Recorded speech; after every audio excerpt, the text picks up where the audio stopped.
I look like a sheep. Actually, I was having this conversation with my mom a few months back about how I think there should be a word that indicates a singular sheep, because sheep could mean multiple sheeps or one sheep. For instance, I've definitely have not thought about this a bunch. We could call an individual sheep a shoop. Just a thought. Well, hello my book loving friends. Welcome to my maybe a bit ambitious winter TBR.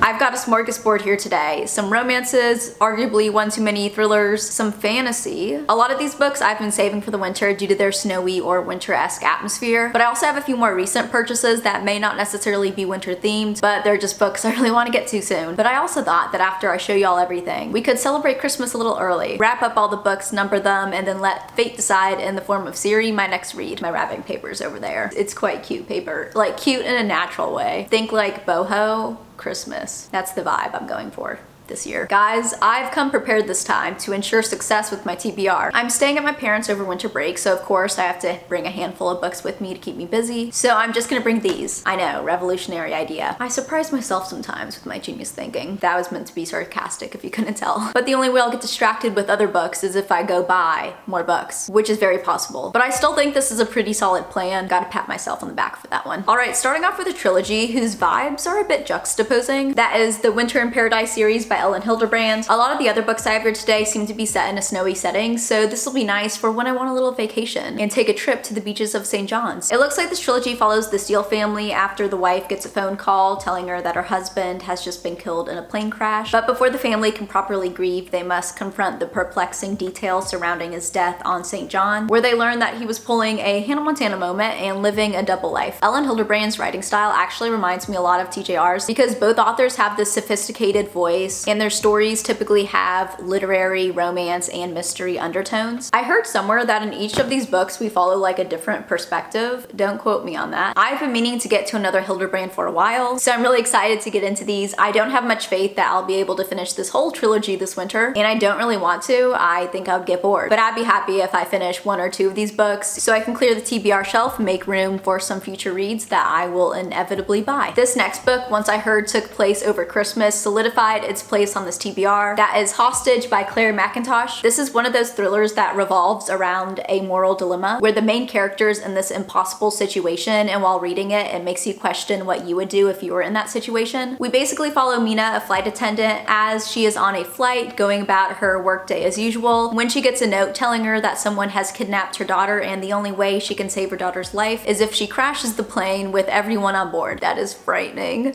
So now Mina's in this impossible situation where the fate of her daughter and the fate of all these other passengers are in her hands. This sounds absolutely terrifying, more like terrifying.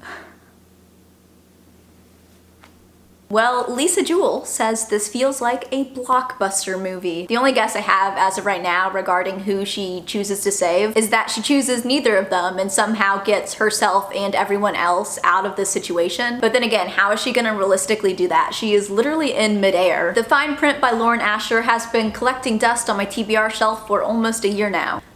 This is one of those books that keeps getting pushed back and back, but I think it's just been waiting for winter for its time to shine. What is the cover giving you? I know, this is literally Cinderella's castle in Disneyland, which got me thinking the winter is obviously the most magical season, so it's the perfect time to read a book centered around the most magical place. Makes sense to me. This series kind of sounds like if the Inheritance Game trilogy was a romance. Both features grandsons, both revolve around an inheritance. The Fine Print is the first book in the Dreamland Billionaire series, and in each book we follow different grandsons as they fulfill different task their late grandfather gave them in order for them to get their promised inheritance. So in this book we follow Rowan, and his task is to take over Dreamland, aka Disneyland, and while he's there he meets Zara, an employee, and while one day after submitting a drunk proposal criticizing Dreamland, she expects to get fired, but she gets promoted, and now unfortunately she has to work for Rowan, the most infuriating boss she has ever had. You know, by rereading the synopsis I kind of just want to dive right into it. I knew these TBRs had merit in them. I want to quickly mention Hidden Bodies by Caroline Kepnes. This is a carryover book from my fall TBR. I need to read this so I can watch the second season of You. You see, the problem is I've been watching another TV show, but I don't watch TV that often, so it's taken me a hot minute to get through that. But after I finish that, I'll need another show to watch, so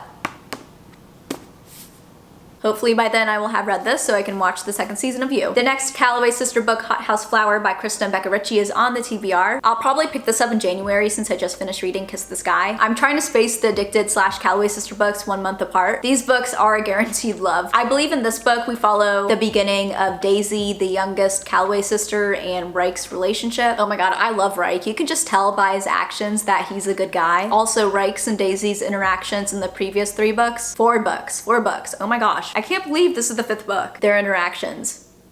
Perfection. You can tell they're gonna have lots of chemistry. Continuing with repeat authors, I'm gonna group these 2 together since I have a feeling these books will solidify if either of these authors become favorites of mine. I have Rock, Paper, Scissors by Alice Feeney and One by One by Ruth Ware. Rock, Paper, Scissors follows a couple who has just won an anniversary getaway to Scotland. After 10 years of marriage and 10 years of secrets, this trip is going to make or break their marriage. But to quote the synopsis, one of them is lying and someone doesn't want them to live happily ever after. I know Alice Feeney can write a dysfunctional family. That was evident in Daisy Darker, so I have high hopes for this book and this seemingly dysfunctional couple. One by One is a secluded setting murder mystery where people start getting picked off one by one. Think An Unwanted Guest by Sherry Lapina, except all of the guests are co-workers, so presumably one of the co-workers is getting rid of their peers. I guess they really wanted to dwindle the competition for that promotion. In my opinion, going on a killing spree is not the way to do that. That's a bit psychotic and a bit illegal. Dude, this takes place at a ski chalet in the French Alps with a breathtaking vista, a full-service chef and housekeeper, a cozy fire. Excusez-moi, where's my plane ticket? That sounds like a lovely time. If you just disregard the fact that a murderer is running rampant around the resort. I love An Unwanted Guest by Sherry Lapina, so I'm really excited to read something with a similar premise. I would also like to read Heartstopper by Alice Osman sometime soon. I feel like since this will be a pretty quick read, I'm going to have like a little self-care festive evening where I make some hot chocolate, curl up under a blanket on the couch, and sit next to the Christmas tree with my big fluffy polar bear of a dog at my feet, and dedicate the 2 or so hours it takes to read this book. That just sounds so relaxing to me. No Exit by Taylor Adams. I've been wanting to read this book for so long. It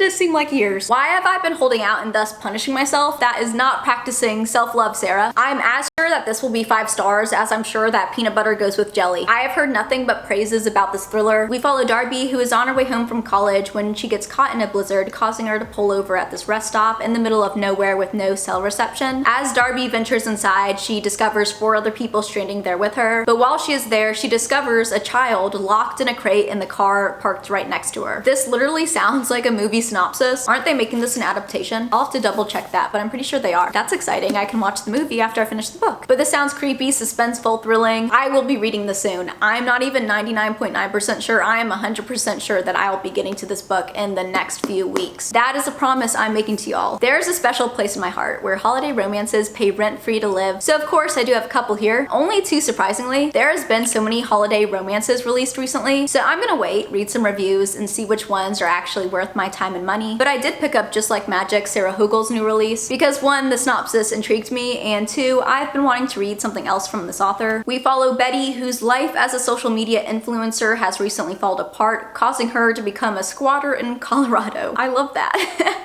I love that. While her family has no idea. So understandably, she is not looking forward to spending the holidays with her families and all of their expectations. But when Betty plays the vinyl All I Want for Christmas Is You backwards and accidentally conjures up Paul, the holiday spirit, who coincidentally is also a charming man, Betty now has the chance to make all of her holiday wishes come true. Romance and family drama. Say no more. Let me just sign my name on the dotted line right there. I'm signing up to read this book. And then I also have 8 Perfect Hours by Leah Louise. On first impression, this book is giving me insta-love. Our relationship is already starting off with a red flag. Will you redeem yourself?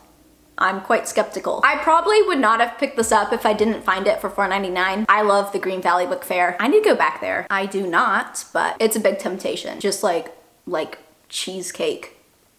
I love cheesecake. I'll hold off till next semester though. It looks like we follow Noelle, as in the other word for Christmas. I see you, Leah Louise, and Sam, who meet while they're both stuck in their cars during a blizzard. But after 8 perfect hours, the storm has cleared and they're positive that they'll never see each other again, until they keep bumping into each other, causing them to realize that perhaps there truly is no such thing as coincidences. I would not be surprised if after reading one of these holiday rom-coms, I feel so giddy that I go out and buy the other holiday rom-coms I said I would hold out on. And I wouldn't even blame myself. These books are like Hallmark movies, except 10 times better. Oh, there is another holiday rom-com that I want to buy. Almost forgot about it. That is The Mistletoe Motive. I found out about this book last year, but back then it was only electronically available. So I'm going to take that there's now a paperback version as a sign from God himself that I should buy this book and then read it. Guys, that book is not only a Christmas romance, but it is a Christmas romance that takes place in a bookstore. Match made in heaven. I'm very lucky that I'm still logged in to my dad's Amazon Prime account. This stays between you and me, by the way. But I'll be borrowing his account to Prime ship that book to me. He won't mind too much. I've used his account many times before. He'll just phone me up and be like, Sarah, I saw that you used my Amazon Prime account. And I'll be like, yes, Dad, I did.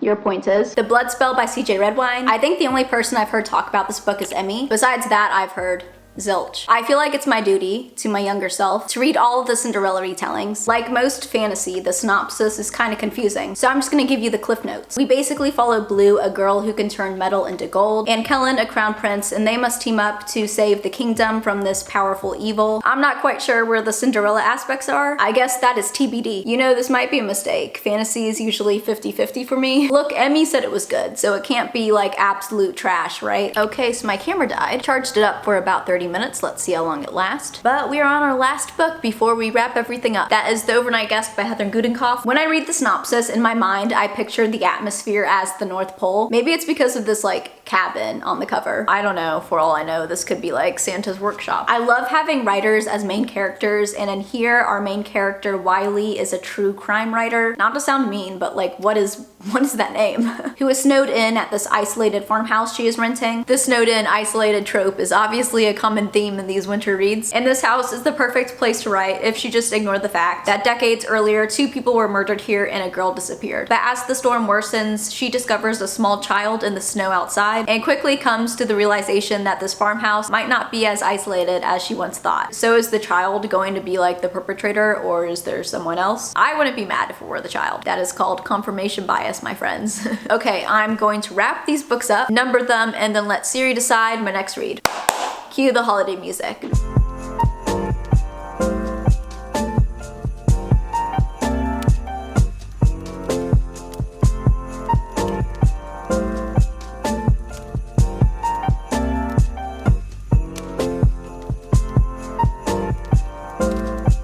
And we're back. The wrapping is not perfect, but it will do. I love this wrapping paper. It's simple, but so cute. I love it. I've never done this before. I'm excited. Hey Siri. Does Siri not work? How do I pull up Siri? Oh, here we go. Pick a number between 1 and 15. The answer is 14. Okay, 14. Okay, that's this one. I don't know what it's gonna be. What do I want it to be? I'm kind of in the mood for a rom-com. Not a romance, but a rom-com. I think I want something that's cute and fluffy, but I'd be really happy with anything. Okay. So I got the second Paradise book. Obviously, I'm not going to read the second book, so I will read the first book in the series. What are the odds? The odds were actually in the series' favor. It was literally 3 times more likely for me to pick the series. So I will read the first one, not this one. After this video, I'm going to carefully unwrap all of these so I can reuse the paper. Don't worry, I'm not wasting paper. Also, this is eco-friendly paper. It was made using recycled material, so that's cool. We love an eco-conscious queen. That is going to be it for this TBR. I can tell the video has gotten like darker. Daylight savings for you. I'd love to hear what books are on your TBR down in the comments below. Also, let me know which of these books you think I should prioritize. If you enjoyed this video, make sure to give it a thumbs up. It really does help me, my channel out a lot. You can also comment, interact, subscribe, all that fun YouTube stuff. I'd really appreciate it. Hope y'all are having a great day and holiday season, and I will see you in my next video. Bye.